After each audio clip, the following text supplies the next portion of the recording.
نحمده ونصلي ونسلم على رسوله الكريم وعلى آله وأصحابه أجمعين أما بعد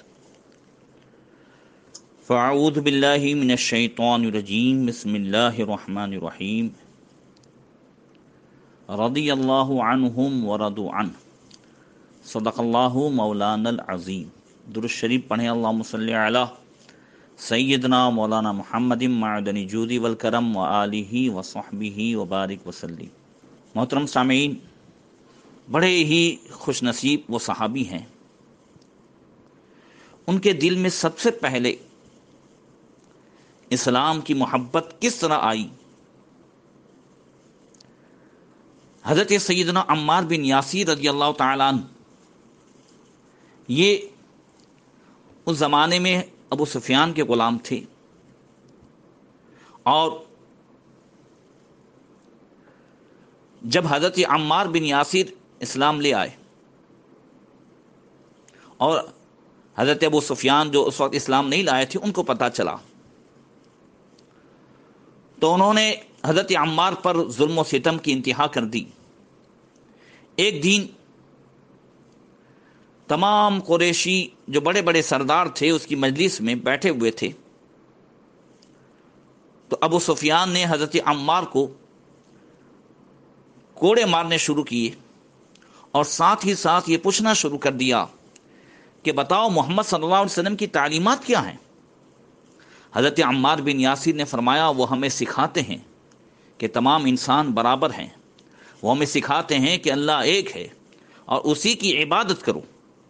حضرت عمار بن یاسر کی بات سن کر امیہ بن خلف، جو حضرت سیدنا بلال رضی اللہ تعالیٰ عنہ کا آقا تھا، اس کو غصہ آ گیا اور اس نے اس بھری مجلس میں حضرت سیدنا بلال کی طرف اشارہ کرتے ہوئے کہا کہ کیا یہ سیاہ فام غلام یہ میرے برابر ہو سکتا ہے؟ حضرت عمار بن یاسر نے فرمایا حضرت محمد صلی اللہ علیہ وسلم فرماتے ہیں کہ اللہ کے نزدیک تمام انسان برابر ہیں، خواہ ان کا تعلق کسی بھی نسل سے ہو اور ان کا رنگ کچھ بھی ہو. قرآن میں سورہ حجرات میں یا ایھا الناس انا خلقناکم من ذکر و انثی وجعلناکم شعوبا وقبائل لتعارفوا ان اکرمکم عند اللہ اتقاکم. اے لوگو، تمہیں ایک ہی مرد و عورت سے پیدا کیا ہے اور تمہیں مختلف قبیلے بنائے، مختلف شاخوں میں جو تقسیم کیا، اس لیے کہ تمہاری پہچان ہو سکے. ان اکرمکم عند اللہ اتقاکم، اللہ کے نزدیک عزت والا وہ ہے جو سب سے زیادہ متقی و پرہیزگار ہے. تو حضرت عمار بن یاسر کہتے ہیں چاہے ان کا رنگ کیسا بھی ہو، گورا ہو کالا ہو، یہ سب برابر ہیں. امیہ بن خلف نے جب یہ سنا تو اس کا غصہ بڑھ گیا. اس نے حضرت سیدنا بلال رضی اللہ تعالیٰ عنہ کو پکارا اور حکم دیا کہ بلال، یہ کوڑا پکڑ اور اس غلام کو اس بھری محفل میں جو ہے مار کر کے بتاؤ. حضرت سیدنا بلال نے مجبوراً کوڑا پکڑ تو لیا، مگر حضرت عمار بن یاسر رضی اللہ تعالیٰ عنہ کا عزم و استقلال دیکھ کر وہ سختے کی کیفیت میں آ گئے اور حضرت بلال نے وہ کوڑا زمین پر پھینک دیا. حضرت سیدنا بلال فرماتے ہیں جب میں نے حضرت عمار بن یاسر کی آنکھیں دیکھی تو میں سمجھ گیا کہ میرا گوہر مقصود دین اسلام ہے اور حضرت محمد صلی اللہ تعالیٰ علیہ وسلم کی تعلیمات ہیں. امیہ بن خلف نے جب اپنے غلام کی نافرمانی دیکھی تو حضرت سیدنا بلال رضی اللہ تعالیٰ عنہ کو مخاطب کرتے ہوئے کہا تم میرے حکم کی نافرمانی کرتے ہو. اگر تمہیں بھی اس بات کا فخر ہے کہ تمام انسان برابر ہے تو یاد رکھو تمہارا خدا وہی ہے جو تمہارا مالک ہے. میرے غلام کھانے میں کسی نئے خدا کی گنجائش نہیں ہے. اس کے بعد حضرت سیدنا بلال نبی کریم صلی اللہ علیہ وسلم سے ملاقاتیں فرماتے اور آپ اسلام کی دولت سے بہراور ہو گئے. ادھر امیہ بن خلف کو جب یہ معلوم ہوا تو پھر اس نے حضرت بلال کو قید کر دیا. وہ روزانہ اس وقت حضرت بلال کو نکالتا قید خانے سے جب سورج بالکل تپتے ہوئے سر پر آ جاتا، تو اس جلتی ہوئی ریت پر لٹا کر حضرت بلال کے سینے پر تپتی ہوئی چٹانیں رکھ دیتا، اس حالت میں آپ پر کوڑے برساتا جاتا اور کہتا کہ بلال ان کے خدا کو تسلیم کرے۔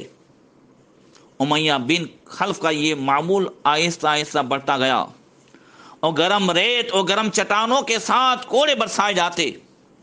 امیہ بن خلف کے ظلم و ستم کے جواب میں حضرت بلال کی ایک ہی آواز ہوتی، احد احد، اللہ ایک ہے۔ آپ کو کئی دن تک بھوکا رکھا جاتا، مگر اس کے باوجود بھی حضرت بلال کے پائے استقلال میں کوئی فرق نہ آتا۔ امیہ بن خلف حضرت بلال سے پوچھتا، تیرا خدا کون ہے؟ حضرت بلال فرماتے، محمد مصطفیٰ صلی اللہ علیہ وسلم کا جو خدا ہے میرا بھی وہی خدا ہے۔ آپ کا جواب سن کر امیہ بن خلف کو اور غصہ چل جاتا اور وہ آگے سے کہتا، اس کا مطلب ہے تم ہمارے خداؤں کا انکار کرتے ہو۔ آپ فرماتے کہ حضرت محمد صلی اللہ علیہ وسلم امین ہیں اور ان کا کہنا ہے کہ اللہ ایک ہے۔ حضرت عمرو بن عاص رضی اللہ تعالیٰ عنہ بیان کرتے ہیں، میں ایک دن حضرت سیدنا بلال رضی اللہ تعالیٰ عنہ کے پاس سے گزرا۔ اس وقت حضرت بلال کو گرم کنکریوں پر لٹایا گیا تھا اور وہ کنکریاں اتنی شدید گرم تھی کہ ان پر گوشت کا ٹکڑا رکھ دیا جائے تو وہ ان کی گرمائش سے پک جائے۔ ان سب کے باوجود حضرت بلال کے منہ سے ایک ہی کلمہ جاری تھا، احد احد۔ امیہ بن خلف کے ظلم و ستم کی وجہ سے حضرت سیدنا بلال رضی اللہ تعالیٰ عنہ کی مبارک پیٹھ پر زخم آ گئے تھے جن سے کبھی کبھی خون بہتا رہتا۔ حضرت سیدنا بلال فرماتے ہیں کہ جب امیہ بن خلف مجھ پر ظلم و تشدد کرتا تو میری زبان سے کلمہ احد احد جاری ہو جاتا۔ ایک مرتبہ اسی حالت میں ورقہ بن نوفل میرے پاس سے گزرے، انہوں نے مجھ سے کہا، خدا کی قسم اگر تم اس حالت میں مر جاؤ تو ہم تمہاری قبر کو اپنے لیے رحمت کا وسیلہ بنائیں گے۔ پھر انہوں نے امیہ بن خلف کو مخاطب کرتے ہوئے کہا، خدا کی قسم اگر تو اس کو اور مارے گا تو میں اس کے جو ہے مرنے کے بعد اس کی قبر تعمیر کروں گا۔ حضرت حسان بن ثابت فرماتے ہیں کہ قبول اسلام سے پہلے میں حج کے غرض سے مکہ گیا۔ میں نے مکے میں حضرت سیدنا بلال رضی اللہ تعالیٰ عنہ کا وہ حال دیکھا کہ ان کے گلے میں ایک لمبی رسی تھی جسے بچوں نے پکڑ رکھا تھا اور نہایت ہی وہ بے دردی سے اسے کھینچتے تھے۔ اس حالت میں بھی حضرت بلال رضی اللہ تعالیٰ عنہ کی زبان سے صرف ایک ہی کلمہ جاری تھا، احد احد، اللہ ایک ہے، اللہ ایک ہے۔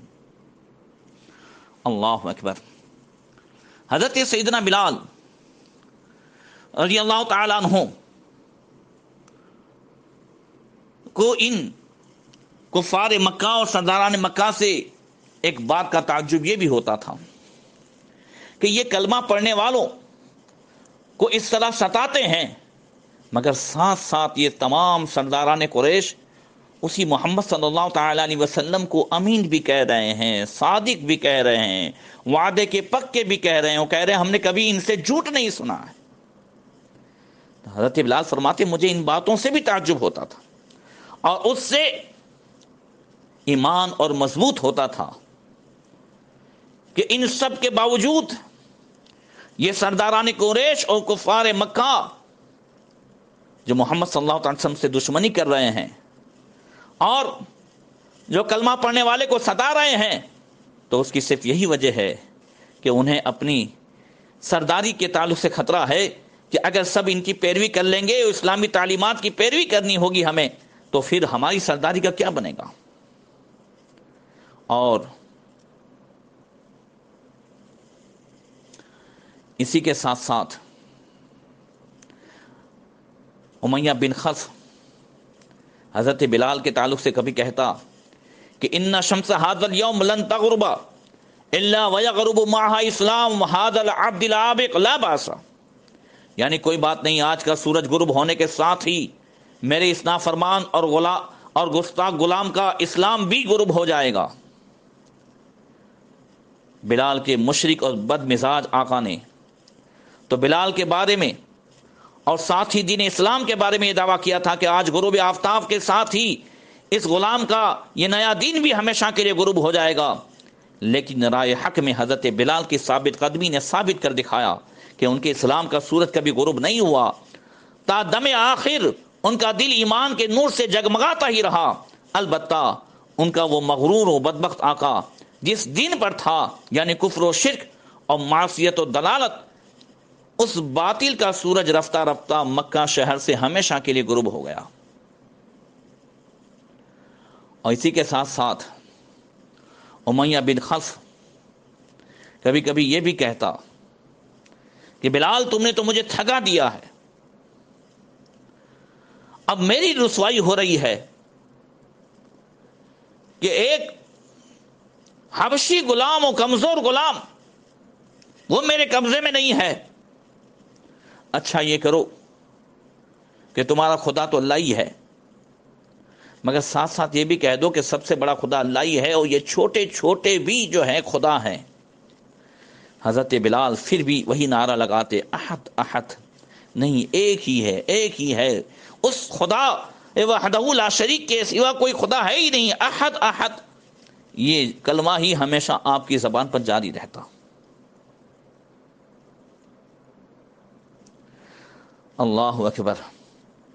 حضرت بلال کی بے مثال استقامت کا نتیجہ تھا کہ ان کا آقا امیہ اب اکثر انہیں یوں کہا کرتا کہ دیکھو بلال، اب تو مجھے یوں محسوس ہونے لگا ہے کہ تم سے زیادہ یہ عذاب خود میں بھگت رہا ہوں، میری عزت برباد ہو رہی ہے، میں بڑی مصیبت میں پھنسا ہوا ہوں، اس لیے بس ایک بار ہمارے بتوں کی تھوڑی سی تعریف کر دو. مگر حضرت بلال کی زبان پر ہمیشہ اللہ وحدہ لا شریک کی وحدانیت کے نغمے جاری تھے، اور تعریف اگر جاری تھی تو محمد صلی اللہ تعالی وسلم کی تعریف جاری تھی.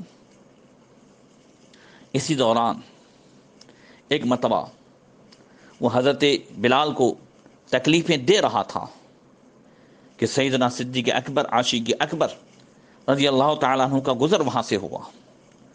انہوں نے جب یہ منظر دیکھا اور دردناک منظر کے بلال کو باندھا گیا ہے اور طرح طرح کی سزائیں دی جا رہی ہے، تو حضرت سیدنا صدیق اکبر کے قدم اسی جگہ رک گئے. پھر آپ نے فرمایا امیہ بن خلف سے اور اس کے ساتھیوں کو آواز دیتے ہوئے کہ اتقتلون رجلا ان یقول ربی اللہ، یعنی کیا تم مار ڈالو گے اس شخص کو محض اس وجہ سے کہ یہ یوں کہتا ہے کہ میرا رب اللہ ہے. تو اس کے بعد امیہ بن خلف حضرت سیدنا صدیق اکبر کی طرف متوجہ ہوا.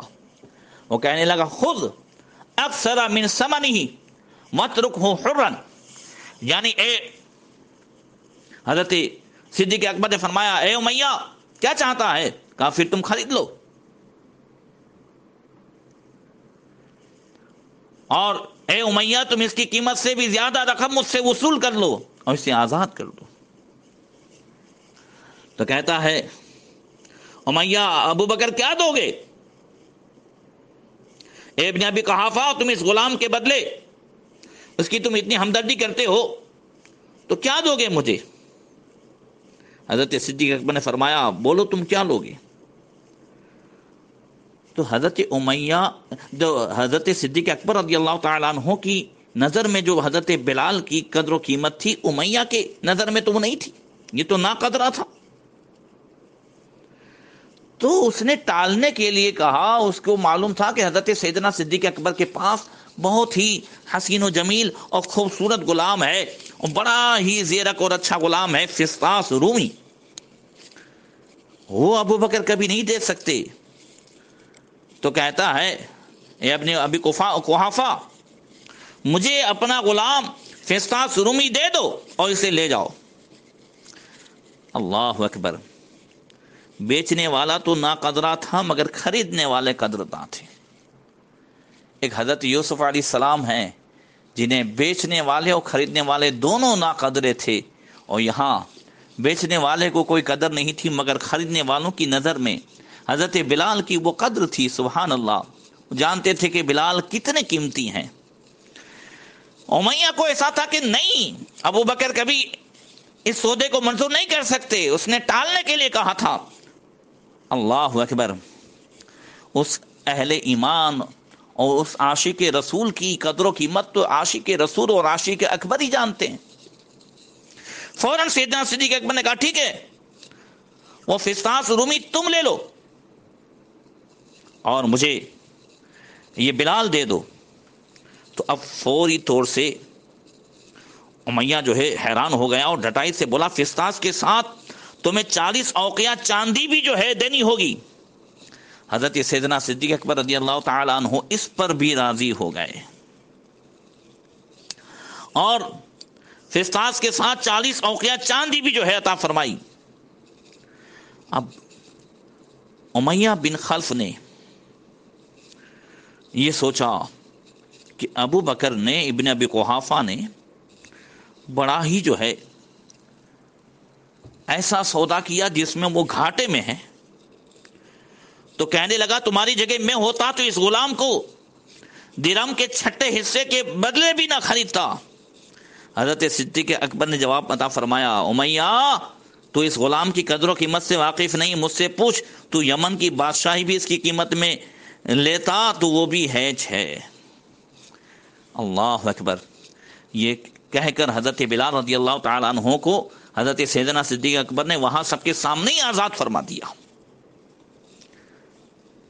اور پھر آقا کریم صلی اللہ علیہ وسلم کی بارگاہ میں گئے، حضرت بلال کو لے کر سارا واقعہ سنایا، حضور بہت خوش ہوئے اور فرمایا حضرت ابو بکر رضی اللہ تعالیٰ عنہ سے آقا کریم نے ابو بکر اس کار خیر میں مجھے بھی شریک کر لو۔ صدیق اکبر رضی اللہ تعالیٰ عنہ عرض کی یا رسول اللہ یہ سب آپ ہی کا ہے اور میں نے بلال کو آزاد کر دیا ہے۔ اللہ اکبر، بلال تجھ پر نثار جاؤں کہ تجھ کو میرے نبی نے خریدا۔ اللہ اکبر، اللہ اکبر، یہ حضرت سیدنا بلال رضی اللہ تعالیٰ عنہ کی وہ شان ہے۔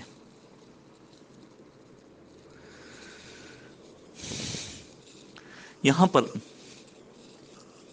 مجھے یہ بات کرنی ہے کہ سیدنا بلال رضی اللہ تعالیٰ عنہ نے اسلام کے لیے جتنی قربانی دی، اندازہ لگائیں آج اس کی عشر عشیر بلکہ اس کا 99واں حصہ بھی ہم نہیں دے پا رہے۔ وہ قرآن کی تلاوت کے لیے، وہ کلمہ پڑھنے کے لیے جو انہوں نے تکلیفیں برداشت کی، آج ہم نماز پڑھنے ہمارے اوپر کون سی پابندی ہے؟ آج ہمارے اوپر کون سی سختیاں ہیں؟ الف لام میم حسب الناس ان یترکوا ان یقولوا آمنا وهم لا یفتنون۔ اللہ فرماتا ہے تم یہ سمجھتے ہو کہ آمنا کہنے سے چھوڑ دیے جاؤ گے اور آزمائی نہیں جاؤ گے؟ اس آزمائش میں حضرت بلال کو دیکھیں، اللہ اکبر، کس طریقے سے وہ کامیاب ہوئے اور کریم آقا کی بارگاہ سے انہیں کیسا عظیم جو ہے درجہ ملا۔ مکہ شریف میں اور پھر مکہ شریف سے ہجرت کر کے مدینہ شریف آئے، اور جب یہاں پر نماز کی باقاعدہ جماعت اور سب ہونے لگی، مسجد نبوی کی تعمیر ہوئی، اور اذان کے تعلق سے یہ لمبی بحث ہے انشاءاللہ تعالی، پھر کبھی عرض کروں گا۔ اذان کے تعلق سے حضرت عبداللہ بن زید نے جو خواب میں کلمات دیکھے اور حضور کی بارگاہ میں رات ہی میں جا کر کے انہوں نے واقعہ پیش کیا، حضور نے فرمایا عبداللہ بلال کو جا کر یہ کلمات سکھاؤ اور تم کلمات دہراؤ، بلال اسے بلند آواز سے کہے۔ اذان سب سے پہلے حضرت بلال نے تھی۔ فتح مکہ کے بعد مکہ شریف میں بھی حضرت بلال نے وہ اذان دی، اور بیت المقدس جب فتح ہوا اور حضرت عمر فاروق اعظم جب تشریف لے گئے تھے بیت المقدس، تو اس وقت سارے صحابہ سے ملاقات کرنے کے بعد ارد گرد دیکھتے تھے، لوگوں نے کہا حضور کس کی تلاش ہے؟ کہا بلال کہاں ہے؟ حضرت بلال حاضر ہوئے، ملاقات ہوئی، اور جب فتح بیت المقدس ہوا تو حضرت عمر فاروق اعظم فرماتے ہیں بلال جب فتح مکہ ہوا تھا تو اذان تم ہی نے دی تھی، آج بیت المقدس کی فتح پر بھی اذان تمہیں ہی دینی ہے۔ وہ اذان بلالی سب نے سنی اور چیخ مار کر کے رونے لگے۔ اللہ اکبر۔ اور یہی امیہ بن خلف قانون قدرت بھی دیکھتے چلے جائیں۔ میں سنا چکا ہوں بدر کے بیان میں کہ حضرت بلال ہی کے ہاتھوں جہنم میں پہنچا، ظلم زیادہ نہیں رہتا۔ اللہ اکبر۔ جس حضرت بلال کو اتنی سزائیں دیتا تھا اور کہتا تھا یہ کیسے، یہ حبشی کیسے میرے برابر ہو سکتا ہے، بدر کے میدان میں حضرت بلال کو دیکھ کر کے بھاگ نہیں سکتا تھا، کب کپی تاری ہو گئی تھی۔ اللہ اکبر۔ پتہ یہ چلا کہ اسلام کی راہ میں، ایمان کی راہ میں جتنی بھی تکلیفیں ہوں اللہ تبارک و تعالی آزماتا ہے، مگر اگر بندہ ثابت قدم رہے تو پھر ہر موڑ پہ کامیابی اسی کی ہے جو ثابت قدم رہا۔ ان الذین قالوا ربنا اللہ ثم استقاموا تتنزل علیہم الملائکہ۔ اور فرشتے ان سے کہتے ہیں، فرشتے جو اترتے کہتے ہیں نحن اولیاؤکم فی الحیات الدنیا وفی الآخرہ، ہم دنیا و آخرت میں تمہارے ساتھ مددگار ہیں۔ اللہ اکبر۔ حضرت بلال رضی اللہ تعالی عنہ کو آقا کریم صلی اللہ تعالی علیہ وسلم سے وہ رتبے ملے، اور یہ حضرت بلال اور حضور کے درمیان جو دلی تعلق تھا وہ دن بدن بڑھتا ہی گیا۔ اللہ اکبر۔ معراج کی رات جب حضور تشریف لے گئے اور سفر معراج سے جب واپس ہوئے تو حضرت بلال کو مخاطب کرتے ہوئے فرمایا یا بلال حدثنی بارجع عمل عملته عندك في الاسلام فاني سمعت الليله خشفا عليك بين يدي في الجنه۔ یعنی اے بلال قبول اسلام کے بعد تمہارا جو بہترین عمل ہے مجھے اس کے بارے میں بتاؤ، کیونکہ آج رات میں نے بلال تمہاری جوتیوں کی آواز جنت میں سنی ہے، تمہارے جوتیوں کی آواز جنت میں سنی ہے۔ اس پر حضرت بلال رضی اللہ تعالیٰ عنہ نے عرض کی حضور ما عملت عملا فی الاسلام ارجع عندی منفعتا من انی اللہ اتطہر طہرا تاما فی ساعت من لیل ولا نہار الا صلیت بذلک الطہر ما کتب اللہ لی ان اصلی۔ یعنی یا رسول اللہ قبول اسلام کے بعد میرا وہ عمل جو میری نظر میں سب سے زیادہ مفید اور بہترین ہے، نفع بخش ہے، یہ وہ کہ رات یا دن کے کسی بھی حصے میں جب بھی میں خوب اچھی طرح وضو کرتا ہوں، یعنی زیادہ تر باوضو ہی رہتا ہوں، اور وضو کرتا ہوں تو اس وضو کے بعد اللہ تعالیٰ مجھے جس قدر بھی توفیق عطا فرمائے میں کچھ نماز پڑھ لیتا ہوں، 2 رکعات پڑھ لیتا ہوں۔ اللہ اکبر۔ اسی پیارے عمل کی وجہ سے حضرت بلال کی جوتیوں کی آواز حضور نے جنت میں سنی ہے۔ یہی وہ عمل ہے جس کی وجہ سے حضرت بلال رضی اللہ تعالیٰ عنہ کو اللہ تبارک و تعالیٰ کی بارگاہ میں اس قدر بلند اور عظیم مقام اور رتبہ نصیب ہوا کہ رسول اللہ صلی اللہ علیہ وسلم نے معراج کے موقع پر جنت میں حضرت بلال رضی اللہ تعالیٰ عنہ کے قدموں کی آہٹ محسوس فرمائی۔ اللہ اکبر۔ اور حضرت بلال رضی اللہ تعالیٰ عنہ نبی کریم صلی اللہ علیہ وسلم کے ظاہری دنیا سے تشریف لے جانے کے بعد آپ کو جو حضور کی یاد ستاتی تھی تو دمشق چلے گئے، ملک شام منتقل ہو گئے، اور وہاں اسلامی لشکر میں شامل ہو کر اللہ کے دین کی سربلندی کی خاطر جد و جہد میں مشغول ہو گئے۔ جس طرح نبی کریم صلی اللہ علیہ وسلم کے مبارک زمانے میں حضرت بلال کو انتہائی عزت و احترام کی نگاہ سے دیکھا جاتا تھا، اسی طرح ملک شام میں بھی سبھی لوگ دل و جان سے حضرت بلال کی عزت کیا کرتے تھے، لیکن حضرت بلال ہمیشہ عاجزی و انکساری سے یوں کہا کرتے انما انا عبد حبشی ابن امۃ سودا، یعنی میں تو محض ایک حبشی غلام ہوں، ایک سیاہ فام کنیز کا بیٹا ہوں۔ یہ ان کی عاجزی تھی، مگر بڑے بڑے جلیل القدر صحابہ سیدنا بلال ہمارے آقا بلال سے یاد کرتے تھے۔ اسلام کتنی عزتیں عطا فرماتا ہے۔ جس اس خبیث امیہ بن خلف کی نظر میں حضرت بلال کی قیمت درہم کا چھٹا حصہ بھی نہیں، وہ حضرت بلال کو ہر نظر ڈھونڈ رہی ہے۔ ہر نظر میں، ایمان والوں کی نظر میں حضرت بلال سیدنا ہے، آقا ہے۔ اسلام وہ عزت عطا فرماتا ہے۔ اسی کے ساتھ ساتھ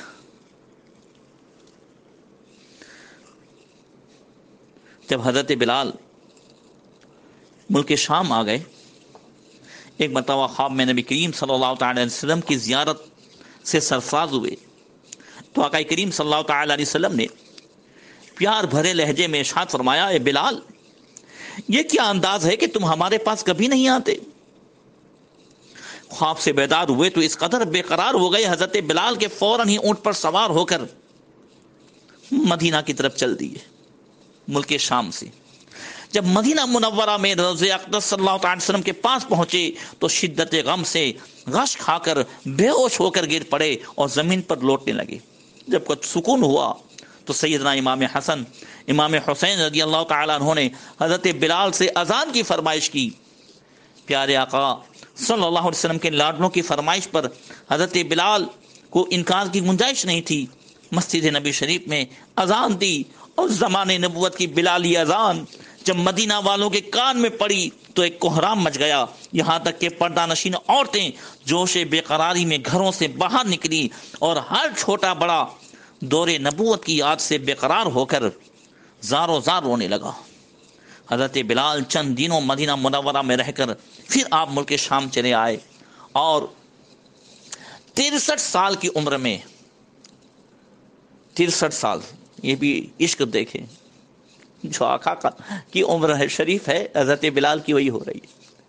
63 سال کی عمر میں شریف میں 20 محرم الحرام کو حضرت بلال رضی اللہ تعالیٰ عنہ کا وصال ہوتا ہے۔ دمشق میں حضرت بلال رضی اللہ تعالیٰ عنہ کا مزار شریف ہے۔ اس فقیر کی بھی حاضری ہوئی ہے، اللہ تعالیٰ آپ کی بھی حاضری نصیب فرمائے، اور ان کے وسیلے سے جو مانگتے ہیں اللہ قبول فرما لیتا ہے۔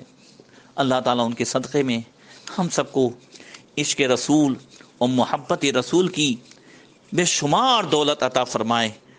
اللہ تعالیٰ ان کے صدقے میں ہم سب کی مغفرت فرمائے، پریشانیاں دور فرمائے۔ اللہ تعالیٰ اپنے